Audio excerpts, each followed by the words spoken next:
Welcome to the Fierce Kind Mama of Multiples podcast. This podcast is for anyone expecting or currently raising multiples, twins, triplets, or more. I speak to inspiring parents of multiples who have healed from unexpected pregnancies and birthing experiences and who candidly share the highs and lows of raising multiples. I also speak to the professionals that work with multiple birth families. Together, we cover the practicalities of raising more than one baby at a time, as well as enhancing the emotional well-being of caregivers and children alike. Come join us as we laugh, cry, and share our personal and professional wisdom on all things multiples.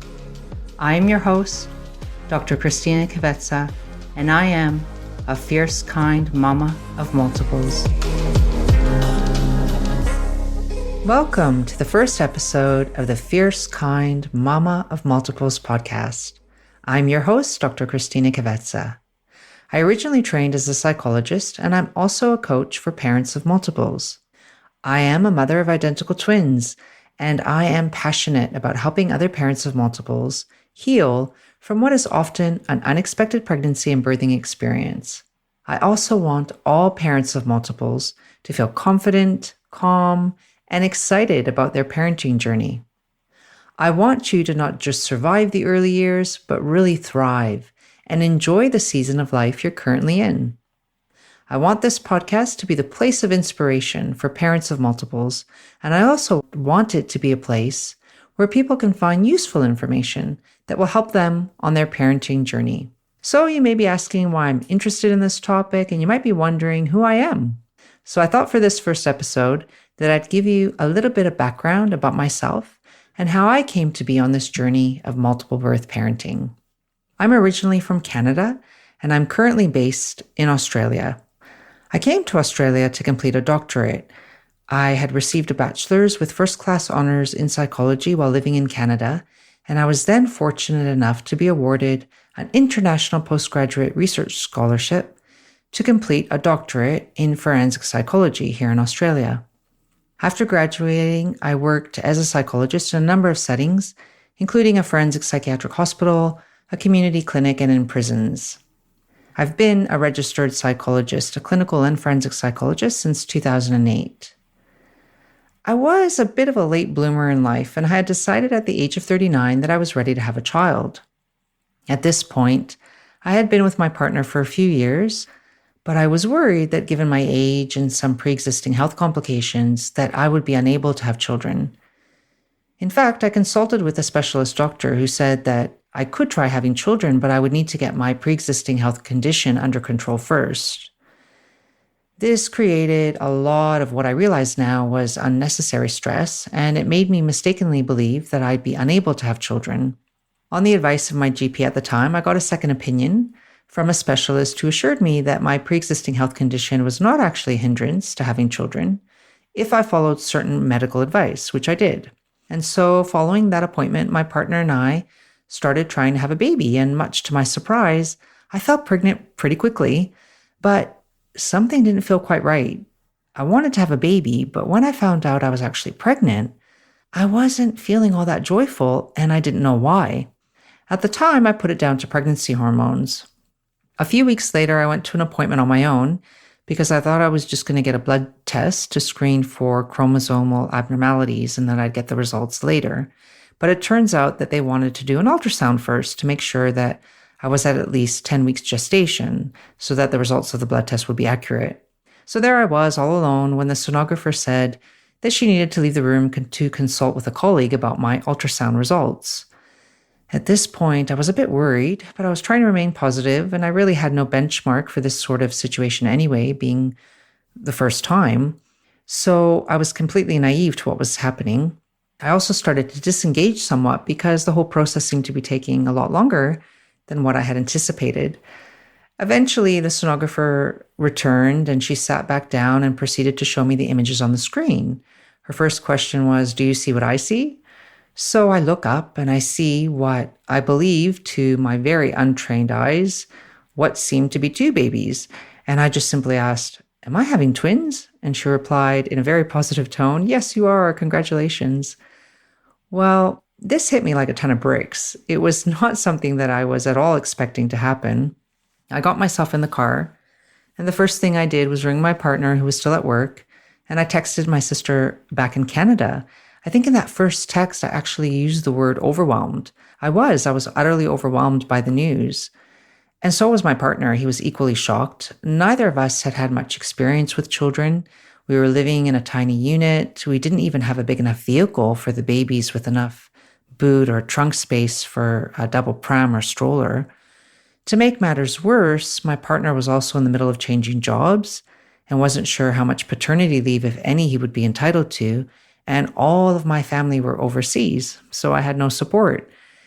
And I started to wonder if I had made a mistake. But part of the problem was I couldn't really tell anyone that. My family and friends thought it was a blessing. Plenty of people were telling me how fortunate I was, that it was a miracle that I was going to have twins at the age of 40. And I also had plenty of friends who were childless, and not always by choice. So it felt rather selfish and cruel to tell them that I wasn't entirely overjoyed with the news of having twins. And what I've come to realize now is that I was grieving, at least initially, the loss of an imagined relationship with one baby. From the very beginning, I was also acutely aware of the risks of a twin pregnancy, particularly for someone my age. I was pregnant with MCDA twins, which stands for monochorionic diamniotic twins. That means that while my twins had separate sacs, they shared a placenta. I was told that 1 in 3 of these types of pregnancies would have a complication. So as soon as I heard that statistic, my fear and concern rose to another level. And in hindsight, it made it really hard for me to enjoy the pregnancy. Prior to the pregnancy, I had had an image in my mind of what undergoing a pregnancy ultrasound would look like and how I'd feel. I think I had this Hollywood image of lying on the bed, smiling, while holding my partner's hand and being absolutely overjoyed by images of my beautiful growing baby. But my experiences with the ultrasounds was nothing like this. Because I had to go to the hospital every 2 weeks, and then very early on in the pregnancy, I had to go weekly. I was often at the hospital for up to 4 hours at a time, so that meant that I often went to the ultrasounds alone. And also, because they were specifically monitoring the pregnancy for complications, my mind and body were basically on high alert the whole time. And at around 35 weeks gestation, I did develop some serious complications, and the doctor said that I needed to have the babies delivered as soon as possible. I was hoping for a vaginal birth simply because I had wanted what I thought would have been a smoother recovery. But the doctors made it very clear to me that a cesarean birth was much safer for me and the babies. And while they said that I had the choice, they were quick to point out all the risks with being induced. So in the end, I felt like if I wanted my babies to be delivered safely, then I didn't really have a choice. So I had the C-section, and my babies were delivered safely, but being premature, they had to spend time in special care nursery, and I was discharged from hospital before them. In fact, my very first Mother's Day was spent visiting my boys in special care nursery. Hi there, fierce kind mama. Are you expecting multiples and wondering how you're going to cope when the babies arrive? Or do you already have multiples at home and wonder, will this ever get easier? First of all, let me say loud and clear, I get it.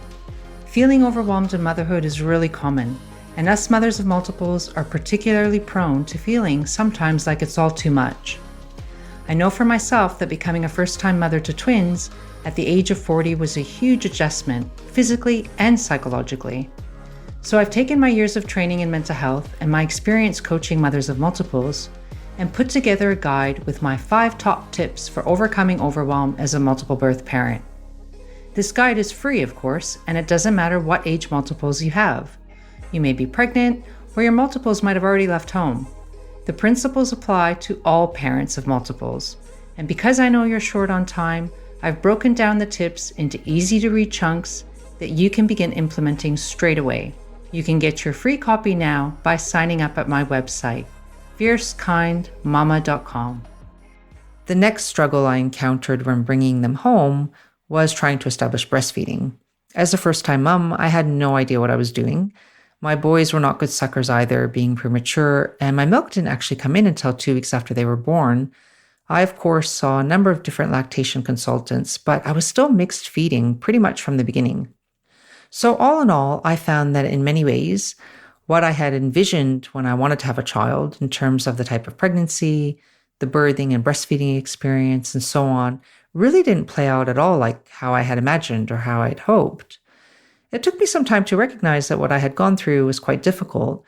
Because I was a first time mom, I didn't really know any different. And I also felt like I couldn't really complain because there were so many other women who had gone through so much worse. The experience did shake my confidence. My body had changed for sure, but so had my mind. And for a long time, I thought that anyone else could do a much better job at raising my babies than I could, particularly when I was on my own and they would cry what felt like all the time if I wasn't holding or feeding both of them at the same time, or they weren't both sleeping, then chances are at least one of them was crying or screaming. And I remember having conversations with my partner like, I'm not good at this. I must be doing something wrong. It took me a long time to realize that none of that was my fault. I wasn't a bad parent because my babies were unsettled. Eventually, though, we got into a good routine and it was time for me to decide about returning to work in some capacity. And this raised another set of challenges that I wasn't expecting because prior to going on maternity leave, I had a full-time position and loved my career. But without any family support, we had to rely on paid childcare, and that took a decent chunk of my earnings. So I had to make a hard choice between a job I originally loved and caring for my children. And I remember that there were times when I felt like I wasn't doing either job, my paid job or my unpaid domestic job, very well at all. So my multiple birth parenting journey really inspired me to leave the world of forensic psychology. And I don't know if that's forever, but for now it feels right. I moved into part-time clinical practice and then more recently into developing a coaching program specifically for parents of multiples. I decided to move into coaching parents of multiples because I felt like there were plenty of people in my position who maybe needed some emotional support, but weren't at a stage where they were suffering from, say, postnatal depression or any other mood disorder. So they didn't necessarily need a psychologist. They might not meet criteria for a mental health condition, but they were still struggling somewhat with the demands of raising multiples, or even just with the thought of becoming a parent to multiples. I really want to reach out to women in particular who are feeling overwhelmed. Maybe like me, they're a first-time mom. Maybe they don't want to admit to friends and family that they aren't excited about expecting multiples. Maybe they're worried about the pregnancy risks or how they'll survive the early years. Or maybe they're in the thick of parenting multiples and they aren't completely satisfied. They might want or need, desire something more for themselves, maybe some additional support in finding themselves again. And so what led me to want to produce the podcast was really wanting to create a space where expectant and current parents of multiples could feel inspired and receive plenty of information that would help them feel more confident and capable. I am so excited about the people that I have lined up to interview. I know that they will be providing important nuggets of information that will help you no matter where you are on your parenting journey. This podcast has a number of aims. First, I want it to be a place where parents, particularly mothers of multiples, can feel safe and respected about the work that they do. Often that work being unpaid, undervalued, and unnoticed by many. I want this to be a place where parents of multiples feel inspired by the other parents' stories, not overwhelmed or scared, but inspired to take action, maybe to do things differently than you thought you would perhaps, to be creative, to simply know that you're not alone in your worries, that many others have successfully traversed the multiple birth parenting landscape. And while it may have been difficult and challenging at times, it can also be incredibly fulfilling and rewarding, with, of course, the right support. That is another one of my key aims in producing this podcast, is that I want to be of service to you, the expectant and current parents of multiples who may be struggling internally somewhat, but outwardly, for the most part, you're holding it together. I want to help you feel good on the inside too. That's what my coaching program is all about, and that's what this podcast is designed to achieve also. I would love to hear from you as to what topics you might be interested in hearing more about. So feel free to get in touch with me through my website, fiercekindmama.com, or you can connect with me on Instagram or Facebook. You'll find me there as Fierce Kind Mama of Multiples. I have some wonderful guests lined up, and I aim to have a new episode released for you every fortnight. I have so enjoyed this first solo episode, even though I must admit it is somewhat difficult for me to speak about myself so candidly.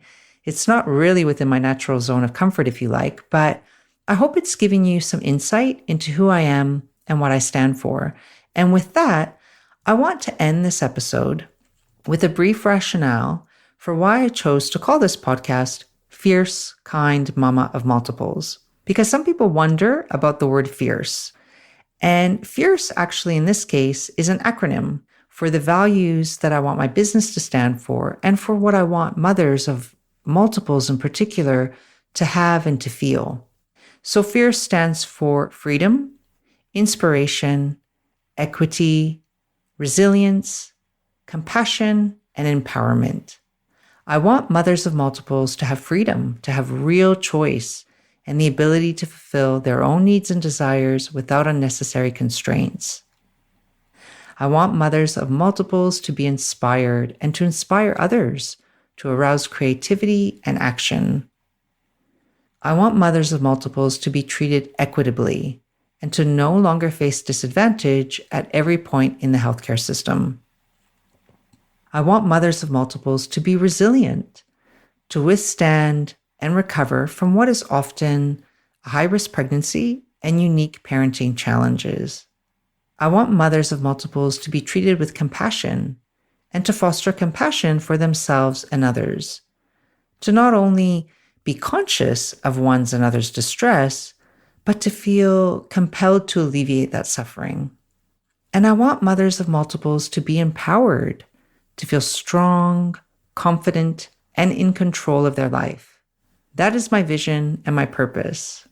I hope that you've enjoyed listening today and that you've taken something away from this episode that perhaps resonates with your own experience.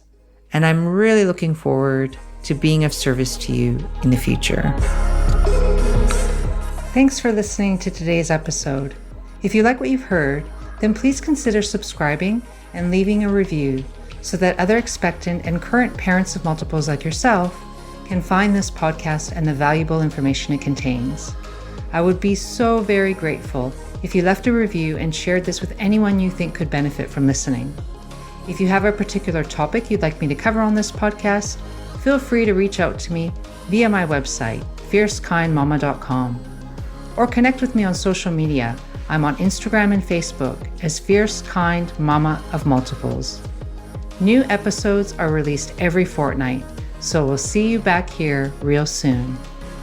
Any advice and information in this podcast is general only and has been prepared without taking into account your particular circumstances and needs. For tailored, individualized advice, please consult with a qualified professional.